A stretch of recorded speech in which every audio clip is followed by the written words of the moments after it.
name's Sarah Wynn. I'm an executive chef owner of this little spot in Brooklyn called Wangs. Wangs is Southern soul food meets East Asian flavor. So the play on words Wangs was kind of, it sounds Asian and how the South pronounces wings. I've been cooking for almost 20 years, and I mostly have been in fine dining, just really high end and perfection. It's like a really intense work environment and I love it, and the chefs that I worked under were absolutely amazing. But when I decided to do my own thing, I decided to go for something that was a little bit more accessible and to elevate food that was to go by bringing all of those things that I learned from my fine kitchen days to just this little takeout hole-in-the-wall spot. I was one of those kids that just ate everything. I was exposed to so many different cuisines and so many different cultures. I was very close to my grandmother when I was a baby, and she was like this amazing cook, just like sitting there and being able to see, just kind of creating something out of nothing was some sort of magic.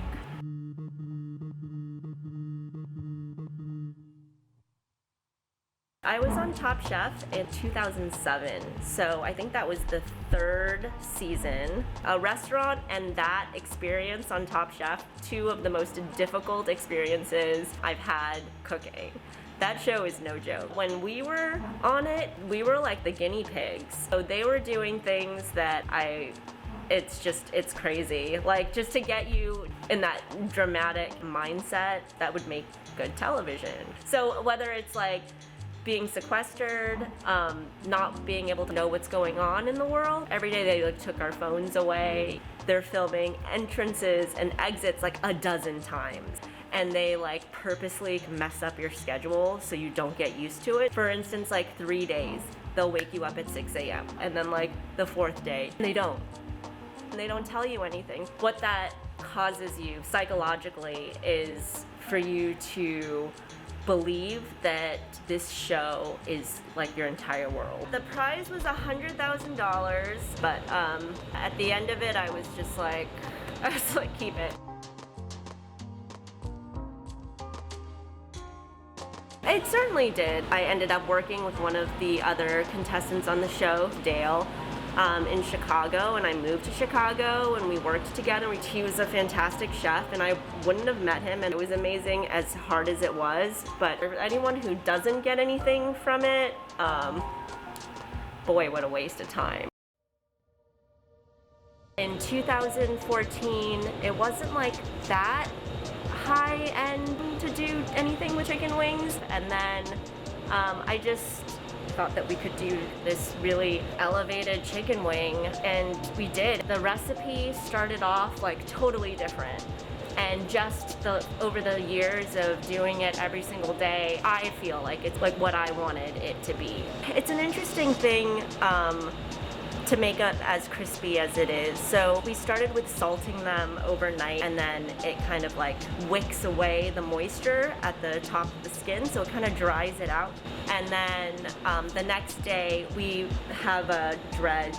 It's like a flour recipe that's like part rice flour, part AP flour, and some other seasonings, and we sort of dredge it in that. And then we hold that overnight. And then we fry it at a certain temperature the following day. And then we kind of hold that pre-fried chicken wing for that day, and that's the chicken wing that's like fried again. So when the customer gets it, they're only waiting like 5 minutes for their wings, but it took us 3 days to make. A lot of times we were just like selling out because we couldn't keep up with like this 3-day process, and like how do we, do this without sacrificing the quality of the product and still be able to make it. So like all those things kind of came into play in the evolution of how we create the wings and how we're able to like steadily do it every single day, so we don't like sell out as often anymore. And it comes in 2 flavors only, the hot sauce or the not hot sauce. This is the not hot sauce, which is the mild version. So you can see like all that really pretty texture on there. And then we finish it with some scallions, and it's good to go. Restaurants are so hard, I'm not gonna sugarcoat it. I have so much respect for people who work in restaurants, and there's very few people who do it for a lifetime because it is a really difficult thing trying to make everyone happy.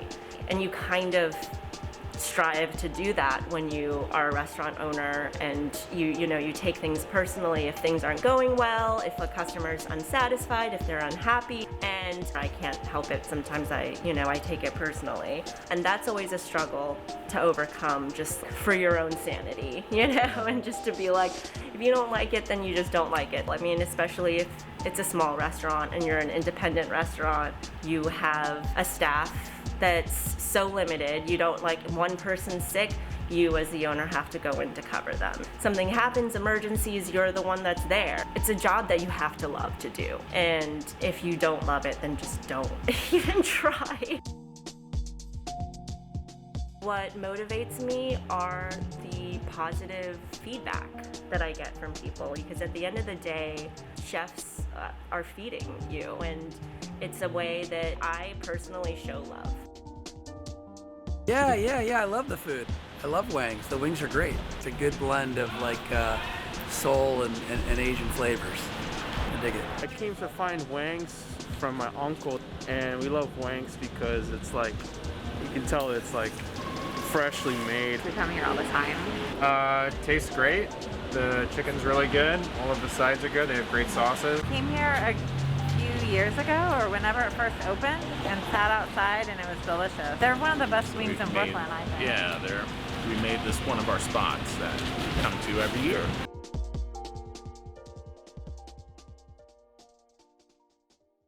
If you like this video, make sure to hit like, comment, and subscribe to keep up to date with all of our RealWorks YouTube videos.